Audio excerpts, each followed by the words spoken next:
The hotel ballroom glowed with chandelier light as 80 guests settled in and Pamela Caldwell began the anniversary slideshow. Sarah Reeves watched the screen, a faint nostalgic smile on her lips until her expressions suddenly flickered. A beach photo from 2015 appeared. The face of the younger daughter was clearly not her own. That face is Jessica's, not mine. And here is our wonderful trip to Naples, Florida. The slide changed to Sarah's college graduation. Once again, her face had been erased and replaced by her sister. Beneath the table, Sarah's hands knotted in the tablecloth. Patrick, these photos are not me. Someone swapped my face. Swapped? What are you talking about? Before the slideshow reached its midpoint, Sarah understood with sickening clarity that someone had systematically erased her from every memory she had ever made. Sarah pulled out her phone and scrolled frantically through her own photo gallery, searching for the originals. I have every real photo, and that screen is a lie. The slideshow moved to a gingerbread house holiday shot. Another face swap, another erased history. Sarah, are those all the images from the slideshow? Something is very wrong here. Wrong is an understatement. These are not family memories. Somebody hired a professional to rewrite our lives. Then came Yellowstone in 2003, a trip Jessica never took. Now every image bore the same silent fraud. Look at the jawline lighting. This is not an amateur edit. The metadata is going to tell us everything. Metadata. Proof. We are not letting this disappear into a photo album. Our family has always made such beautiful memories together, haven't we? By the time the slideshow was halfway through, Sarah knew this was not a glitch. It was a campaign, and someone in that room had ordered it. The slideshow marched on, and Sarah's gaze drifted to the bar where her sister Jessica finished a third glass of wine without once looking at the screen. Jessica's hands trembled as she set the glass down, and in the dim light her eyes looked wet. She knows. Jessica knows every image in that slideshow is a forgery. Nearby, guests at a corner table were already exchanging confused glances, one of them pointing discreetly at the projector. They notice something is off. The live stream is still rolling, Sarah. Whatever happens next, the internet is watching. The internet. That is why she is drinking. This is a time bomb. Pamela's honeyed voice filled the ballroom, describing a mother-daughter camping trip that had never happened. At the bar, Jessica pressed a napkin to her mouth, fighting back a sound that was caught between a sob and a retch. The whole room is being fed a lie, and we are all trapped in the same reel. Pamela raised a hand to signal the final slide, and Sarah braced herself for the cruelty of the toast she knew was coming. The last slide faded to black, and Pamela lifted a champagne flute from the lectern, her smile polished and maternal. To our two perfect daughters, the lights of our lives, the heart of every photograph. Applause rippled through the ballroom, but Sarah did not clap, did not lift her glass, did not blink. Two perfect daughters. She actually said it, while every face on that screen was a lie. Patrick's fingers tightened around her hand beneath the table, the only anchor in a sea of betrayal. At the bar, Jessica refused to lift her glass, her fingers trembling so badly wine spilled. William Caldwell sat frozen at the head table, his jaw clamped shut, eyes fixed on nothing. The live stream camera on the tripod kept recording, its small red light blinking like a silent countdown. One word from me, and this entire ballroom becomes a witness box. The silence after the toast stretched so thin that the first shudder in Jessica's shoulders was almost audible. Then Jessica pushed back her bar stool and walked toward the lectern with the unsteady purpose of someone who had nothing left to lose. Pamela's smile vanished. Jessica, sit down. This is not the time for games. Jessica did not break stride. Her path cut through the frozen guests like a confession already delivered. Sarah's heart hammered. She is really going to do it. Phones rose like periscopes as guests twisted toward the aisle. The live stream camera's red light blinked on, and Patrick silently noted the timestamp. Pamela lunged for the microphone. Everyone, she has had too much to drink. Ignore her. Jessica took the mic. Her hand trembled, but her grip was firm. 80 guests turned into a held breath. No ceremony left. Whatever she says next, this family is finished. I can't do this anymore. Mom, those aren't my photos. They've never been my photos. Not one single frame. I wasn't at Sarah's graduation. I didn't bake the gingerbread house. That's all Sarah, not me. You paid someone $4,200 to redo every photo last month.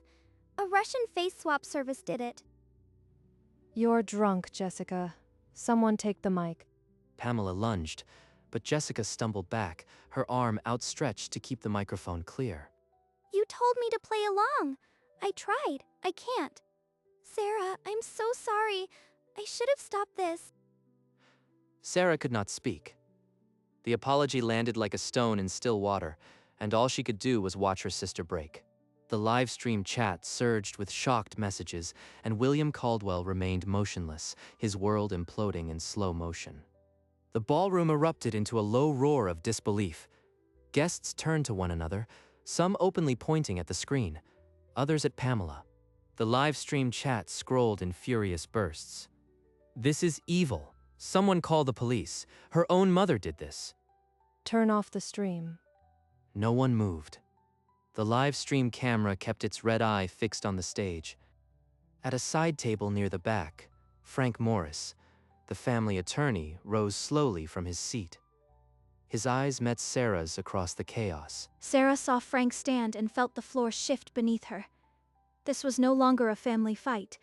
This was evidence. "I've been recording the projector feed since the third slide. The metadata is intact." Jessica dropped the microphone and sank onto a chair near the wall, sobbing into her hands. Several guests were already heading for the exits, their faces a mix of shock and embarrassment. Sarah understood that Frank was not coming to offer comfort. He was coming because something far worse than a slideshow had just become a matter of law. Patrick slid his tablet across the table, its screen already loaded with a forensics dashboard. "I've been recording since the third slide. The metadata is indisputable." The file creation dates were all September 14th, 11 weeks before the anniversary. The software signature is Deepface Lab, hosted in the Russian Federation. He knew from the third slide. He's been building the case while I just sat here frozen.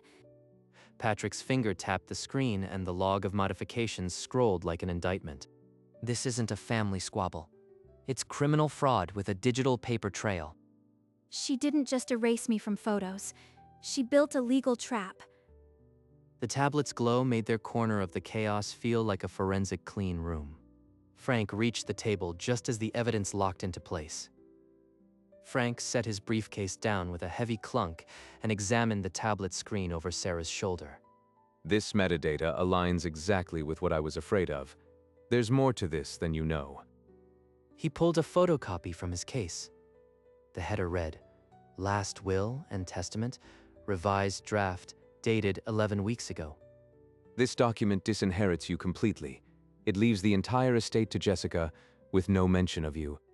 She was going to write me out. The photos were never about the slideshow. They were legal ammunition. The AI swap was never a prank. It was preparation for a probate attack. Altering family records to justify disinheritance constitutes fraud against an heir. This is actionable in court. Sarah stared at the draft will as the ballroom emptied around her.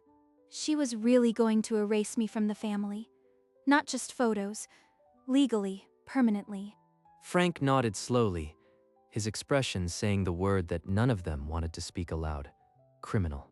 Guests streamed toward the exits, their faces averted, their whispers sharp and hurried. Pamela sank into a chair at the head table, her hands limp in her lap, the perfect host reduced to a ghost. Sarah stood, Patrick tucking the tablet into his bag. She did not look at her parents. The anniversary party was over. So was the family. They walked out together, his arm around her shoulders, her body finally giving in to exhaustion. In a dark corridor, Pamela leaned against the wall, her phone dangling, her face unreadable.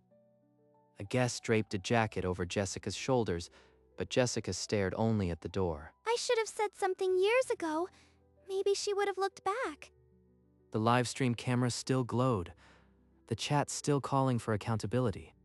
A champagne flute overturned on a table, seeping golden liquid into the ruins of the anniversary. The morning after the anniversary, Sarah sat alone on the living room couch, the tablet and her phone laid out like evidence on the coffee table. Patrick brought her a mug of coffee and sat beside her without a word. Sarah's phone buzzed, and the screen lit up with a text from a name she hadn't expected. Grandpa Charles. Why is he texting me? He never watches the live streams. The message read, I saw the live stream. We need to talk. I'm coming over. He saw everything. Whatever he decides, we have the truth, and we have the evidence. But he's my grandfather. He could choose her side. She glanced at the tablet, the metadata and the will draft still glaring back from the screen. The living room felt suspended, waiting for the doorbell that would bring the final judge into their home. The doorbell cut through the morning silence. Sarah opened the door to Charles Caldwell, bundled in a wool coat, a manila envelope pressed to his chest. He stepped inside, pulled her into a silent embrace, and held on until her shoulders stopped shaking. I watched the whole live stream, Sarah. I'm disgusted. She was going to erase me from the family. Not just photos. Legally. I know. Frank sent me his preliminary report. The draft will, the metadata, all of it. He laid the envelope on the coffee table and withdrew Frank's report, pages already highlighted. We recorded the HDMI feed. The face swap service traces to a Russian provider. He came armed with facts. Not to ask, to act. Sarah, do you want to press charges? Charles held her gaze, then nodded, a decision settling behind his eyes like the closing of a vault. I've been suspicious of Pamela's behavior for months. When Frank called me this morning, it only confirmed what I feared. He pulled a draft document from his envelope, a new will provision, the ink still fresh. I can cut Pamela from my estate entirely. The inheritance will go to you and Jessica equally. But there's a condition.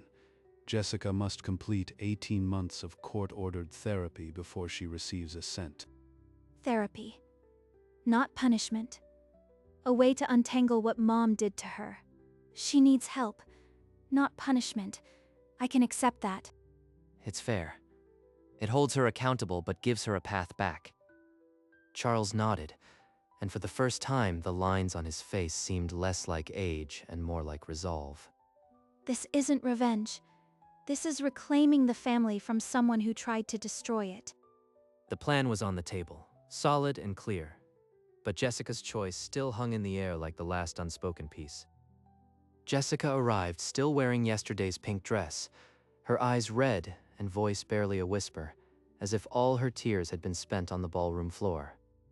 She sat opposite Charles, Sarah at the other end of the couch, watching without anger for the first time. I got your message. What's left to say? I'm offering you a way to make things right, but it comes with conditions. Charles laid out the new will terms: Pamela removed, the inheritance split, and therapy mandatory for Jessica's share. I don't deserve a cent. I went along with her. I helped erase Sarah. Mom made me promise. She said it was to keep the family whole. You were coerced, and you confessed. That matters. You have a choice now, Jessica. Not one your mother gave you.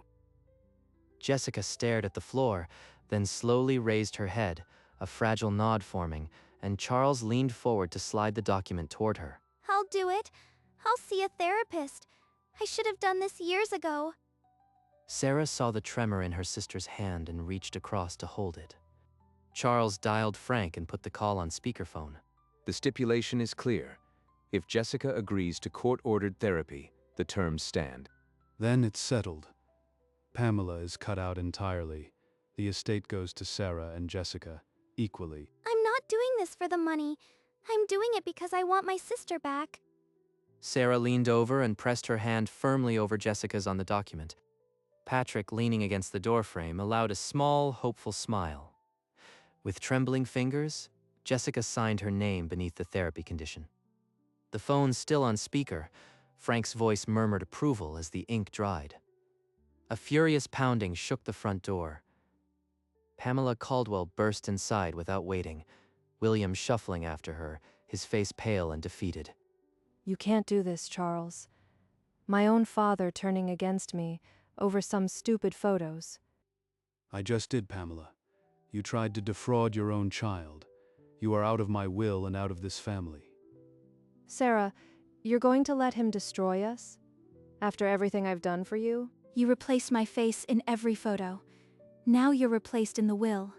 It's over. Jessica looked away, her hand gripping Sarah's for support, knuckles white. William, say something. Don't just stand there like you always do.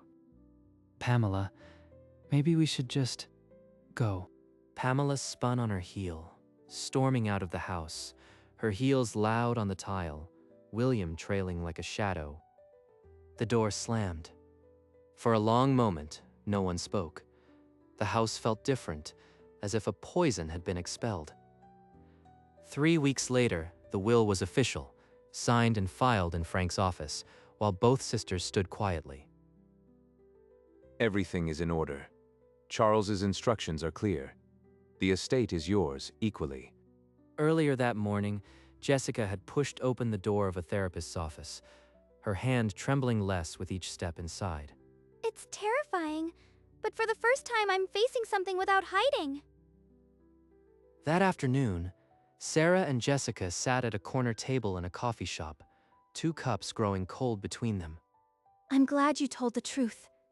That took more courage than staying silent. Me too. I should have been brave years ago. I'm sorry, Sarah. They shared an awkward laugh, the first genuine one in a decade. Maybe we can take some real photos, ones that don't need to be fixed. Sarah smiled, knowing that some things couldn't be edited, not anymore. In Charles's study, the 4 of them gathered around the coffee table like a court in session, the only light a brass lamp. At the center, the signed will lay open, its pages crisp and its language final. This is not a celebration. It is the end of a story that should never have begun, but it will be a truthful ending. Sarah and Jessica sat side by side, the space between them now measured in inches, not years.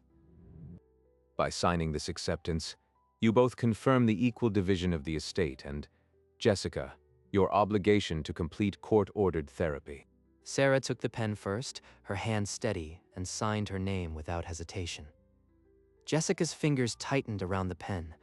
The ink trembled, but the signature was hers, and hers alone. The document is sealed.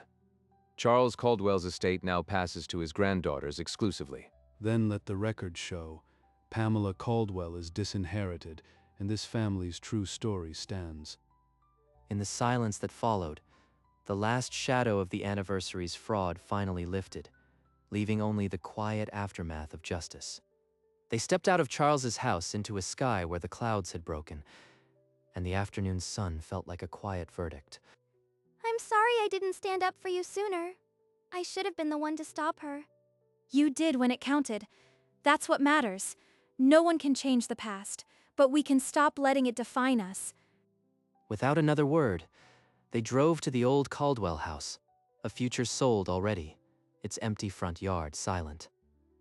They stood on the sidewalk, not as daughters returning, but as women who had taken back their names. This is where the lies were built, and this is where they end. I used to think this house was the whole world. Now it's just a building. They turned away together, and the light followed them down the street. The real photographs were still ahead of them, waiting to be taken. Sarah glanced back once, not with longing, but as a final witness. Then she faced forward and didn't look again. At a small park near the old neighborhood, Patrick waited beneath an oak tree, a slim digital frame cradled in his hands. Sarah and Jessica walked toward him, their steps lighter than they had been in weeks, and the day softened around them. I thought you should see this. Every real photo Sarah saved, the ones that prove who you are. He handed the frame to Jessica, and the screen blinked awake. The first image was Sarah at her college graduation, her real face in the cap and gown, untouched. I never saw these. All those years, Mom showed me only the lies. She tapped forward to a Yellowstone picture, Sarah's smile genuine, the geysers real behind her. That was my trip. The one she tried to erase. They settled onto a nearby bench, passing the frame between them, a quiet picnic of reclaimed history. No one can take these from you now. They belong to the truth. The digital frame dimmed, and the sisters sat in silence with the last glow of sunset filtering through the trees. I don't need to say anything else. For the first time, silence feels enough. Sarah leaned her head against Jessica's shoulder, and Jessica did not flinch. She simply rested her cheek against her sister's hair. The camera pulled back until the bench became a small shape in the wide golden park. The trust fund would unlock in time, and the legal machinery would grind on. But what mattered had already been given back. A name, a face, a sister, and a story that could no longer be altered. The truth, once spoken, settles where manipulation can never reach. A family cannot be built on forged photographs. And for the first time in their lives, the image of who they were finally matched the people they had always been. The park grew quiet, and the night accepted them whole. The signed will found its place in a drawer of Charles's study, a document that needed no more defending. In Sarah's home, 3 original photographs hung on the wall for the first time: graduation, Yellowstone, the gingerbread house. A therapy appointment card lay on Jessica's nightstand, the date circled, a small proof of daily courage. Charles unfolded her progress report and read it in his chair. A rare smile crossed his weathered face. Around Sarah's kitchen table, the 4 of them settled into an ordinary dinner: Patrick, Sarah, Jessica, and the sound of real laughter. The therapy sessions continued, but the work was no longer about atonement. It was about reclaiming a life not yet lived. By autumn, the sisters planted marigolds in Sarah's small backyard, the soil cool in their fingers. People who saw them now remarked on a change, not in their features, but in the way their faces held the light. Whenever someone asked about the past, they pointed to the real photographs on the wall and said nothing to explain. The camera drew back from Sarah and Patrick's porch, where the evening light held them still, together unedited.